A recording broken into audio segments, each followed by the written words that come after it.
Welcome back for part 15 of my No Loss Impossible Mage run of King's Bounty the Legend.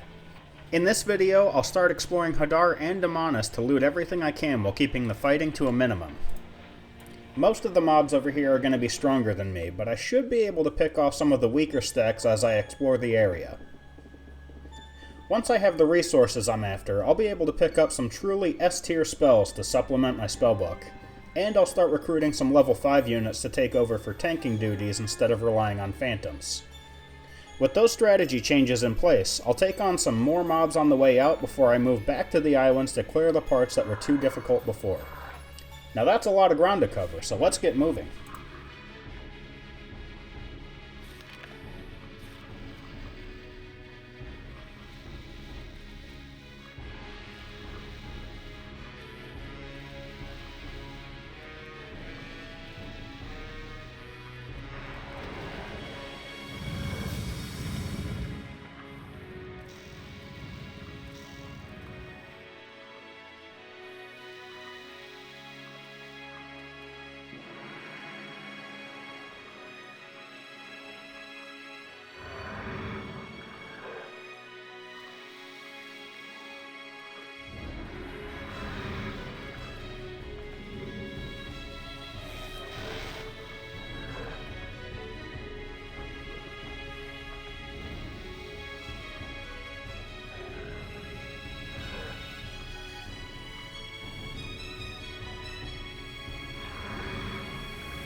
This castle was out of my league for now.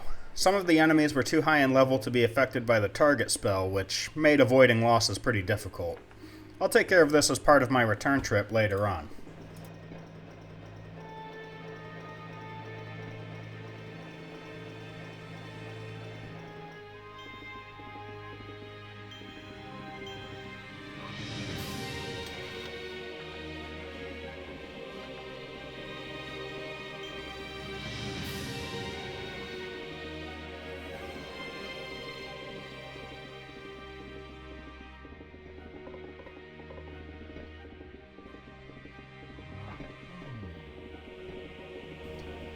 You're meant to take out this hero on the way into Hadar, but because he moves so slow, it's even easier to just kite him to a part of the caves that will let you get around him. It's harder to pull that off when you're coming the other way, but by then I should have made enough changes to my strategy that I can just take him out instead.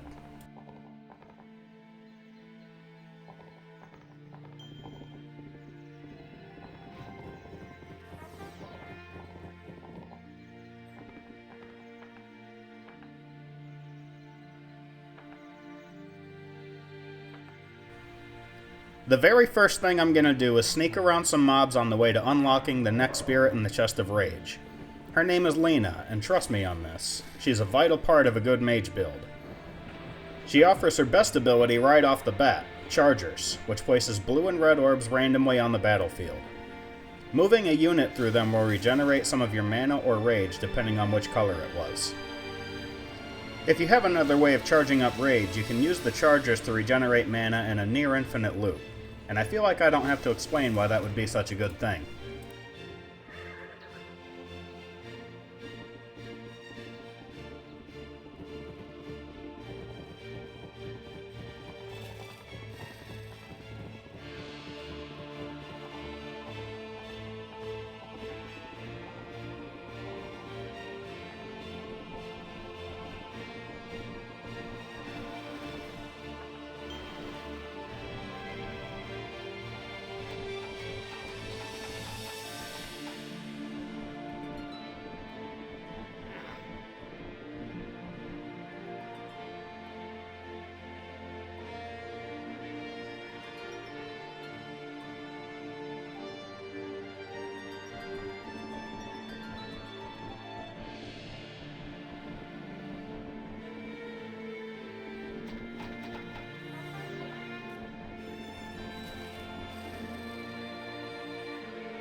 The box puzzle requires you to put runes in the correct order by tracing the lines from the order number to the rune's picture. I was working with the power of foresight in this part of the recording for reasons I'll get into later. So if you don't feel like tracing the lines yourself, you can solve the puzzle in just 2 moves, as you'll see here.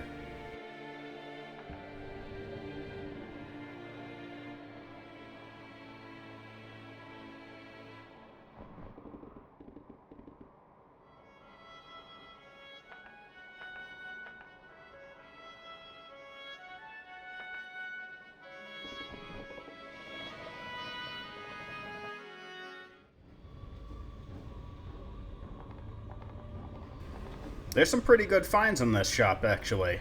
For just 10,000, there's no way I'm passing up another 200 in leadership. A +1 intellect helm isn't that great anyway.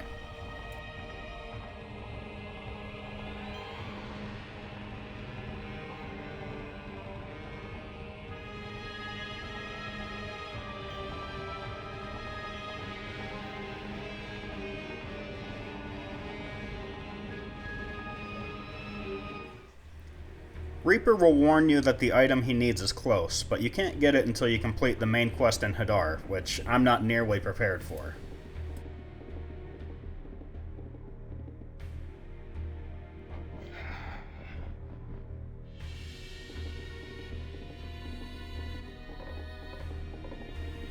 There's a mob blocking the narrow pathway at the entrance of the next set of tunnels, but you can kite it just like we did to the giant hero getting into Hadar in the first place. Pull it back until you can get to a place where you can run around it.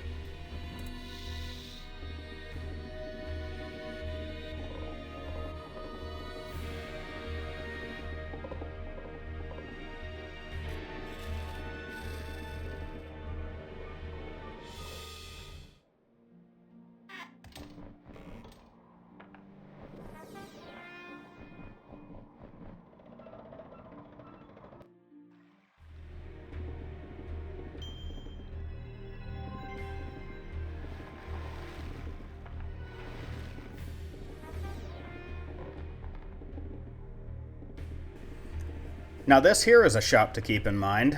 The tavern here will give me access to more evil beholders without sailing all the way to the Islands of Freedom.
While I'm in the castle, I'm going to go ahead and pick up Magic Shackles.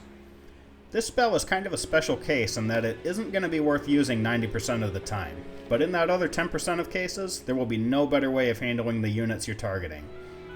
Examples include fighting against Orc Shamans, Demonesses, and large groups of Imps. Any enemy with problematic abilities will be completely crippled once you can mass cast this debuff. I mentioned before that I had the benefit of foresight in this recording, and that's going to come into play here as well. I dropped off my alchemists in the Dwarven Castle because I was going to sneak into Demonis pretty soon, and I knew that one of the buildings I was able to reach had emerald green dragons for hire. I'll give you a rundown of the perks as soon as we get there, but for now, you'll just have to trust that replacing my weakest ranged unit is probably the right move.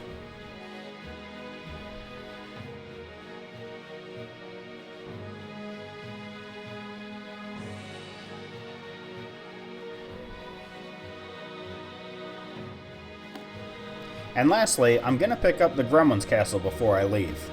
It's actually a mini dungeon that you can carry with you to access at any time. I won't actually complete it for quite a while still, but if I take it now, I don't have to worry about forgetting about it later on.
Okay, so now I get to explain why I had some foresight throughout this recording.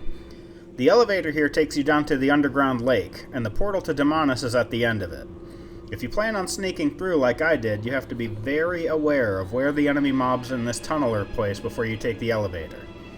It turns out that they'll stay exactly where you left them when you left the zone, and I made the dumb mistake of aggroing one of the mobs as I was leaving. So when I came back, that mob was waiting right by the elevator for me, and there was no way to get around it and back to safety. Eventually, I just bit the bullet and loaded up another save, erasing a good 2 hours worth of progress. I originally took out a lot more mobs on the way over here, but this time I just ran straight for the loot since I knew I'd be making army changes anyway.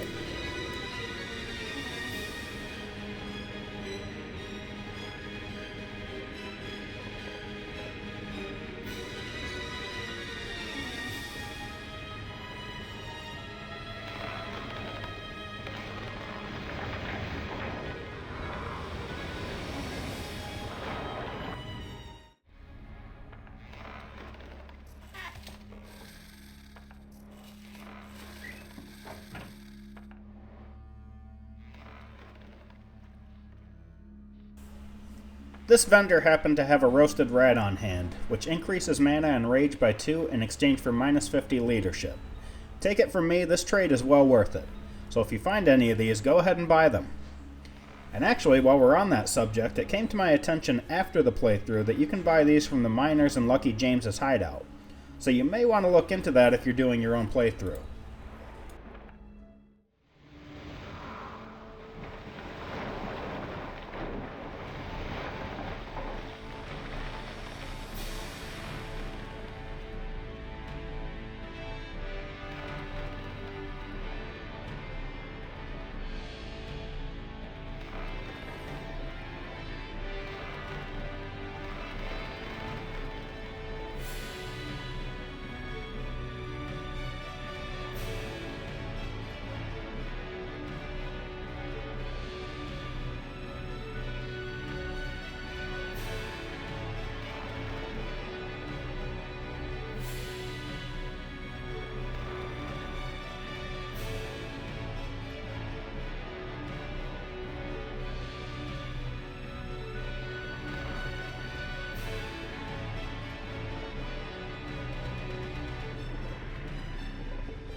I don't think it was actually intended for you to have the ability to sneak into Demonis, to be honest. But this walkway has some areas that allow you to run around the mobs instead of fighting them. There are enough resources that are obtainable in Demonis without fighting that it's well worth the effort. When you get to the portal, once again be mindful of where the mobs will be when you come back out. Test it before going too far to make sure you can leave.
Here is the first of the S-tier scrolls I promised you at the start. The trader over here is carrying Scrolls of Resurrection, which is a total game changer. Now, mana's not an infinite resource, yet, but now I have some insurance in case I lose some of my lower level units. Even in a normal run, this is one of the best spells there is, but for no loss, this will quickly become one of the most important spells in my repertoire. Still, it isn't without limitations, and that's worth taking note of. The most important limitation is that even at max level, level 5 units can't be targeted with it.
The quest you can pick up over here sends you to another zone, and it can only be accessed while this quest is active.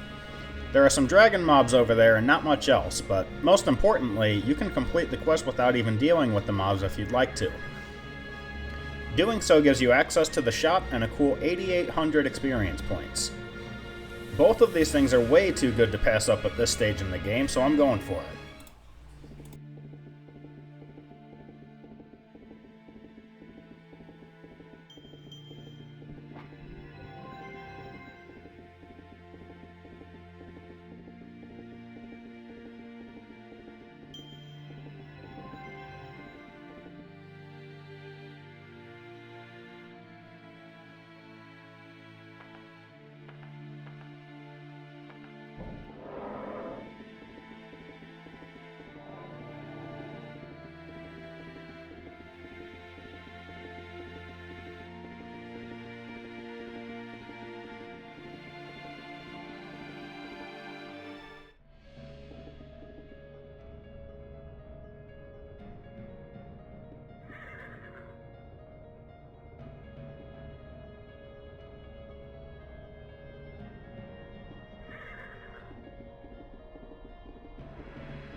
The quest experience was actually enough for another level, and in the fight between more mana and more rage, I'm taking mana pretty much every time. This shop has two things of note. The first is this sword that grants 3 attack and 3 intellect. In retrospect, I should have just gotten that now, but the cost kinda scared me off. Little did I know I was pretty much already at the point of money not really being an object. The shop also has the emerald green dragons that I promised you earlier, so I'm picking them up for sure. This is my personal favorite of all the level 5 units, so let me give you the rundown. They have 700 hit points per unit, they can fly, they deal double damage to giants, and they have 2 talents. The first allows them to pull a unit that's 2 hexes away and attack them at melee range without retaliation. That would be good enough, but the second talent attacks every unit at melee range around them, restoring 1 mana to your hero for every 100 damage dealt. If you fly into the center of a few units, this can easily replenish most of your mana pool, which means more access to your high-cost spells. They're also going to take over for tanking duties from now on. I'll just have to use heal to top them off when they're in danger since, as I said before, Resurrect doesn't actually work on these guys.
And here we have yet another of one of my favorite spells. Geyser deals significant physical damage and has a chance of inflicting chill. The only real downsides are the mana cost and the fact that you can't actually choose what's targeted by the spell. That last issue is somewhat mitigated by the fact that the number of targets increases with spell level. It starts out hitting 4 units, then 6 units at level 2, and 8 units at level 3. Unfortunately, most encounters don't actually exceed those amounts. Overall, it makes for a solid option for thinning out numbers at the start of a fight, provided that you have enough mana to cover the cost.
That's as far as we can go in Demonis without getting into fights. I thought about picking up Demonesses while I was here, but I also knew that every time I needed to recruit more, I would have to travel through this entire gauntlet again. So it just wasn't worth it to me at the time.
Even though it's going to put this video a bit on the short side, this seems like an appropriate place to stop.